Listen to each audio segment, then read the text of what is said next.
Depuis plus de 5 mois, l'écrivain franco-algérien Boualem Semsal, 80 ans, est détenu en Algérie.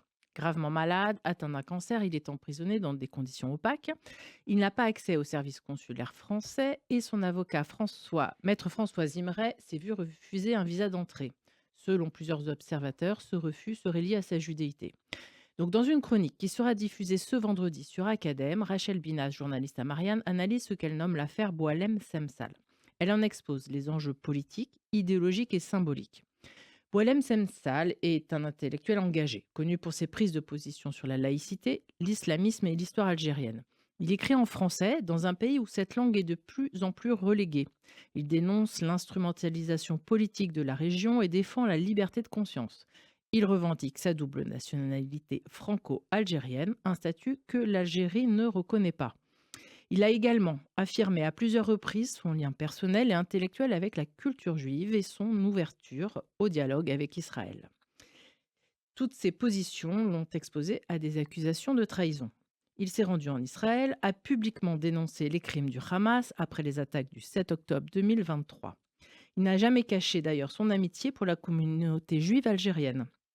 Dans sa chronique, Rachel Binas souligne que l'antisionisme en Algérie s'est transformé en idéologie d'État alimentée par un antisémitisme persistant.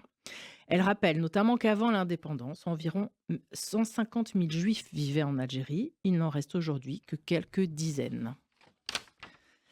Hier, le 6 mai, l'Assemblée nationale française a voté une résolution appelant à la libération immédiate de Boualem Semsal. Le texte a été largement soutenu, mais certains partis s'y sont opposés. La France insoumise a voté contre. Le Parti communiste s'est abstenu. Leur justification, préserver les relations diplomatiques avec Alger. Ce refus de soutenir Boualem Semsal est plus qu'un calcul, c'est un reniement. Rachel Binas le dit clairement d'ailleurs, on ne négocie pas la liberté d'expression, on la défend ou on la trahit. Semsal n'est pas un cas isolé. Il est le symbole d'une Algérie qu'on tente de faire taire, une Algérie pluraliste, critique, ouverte à ses propres contradictions.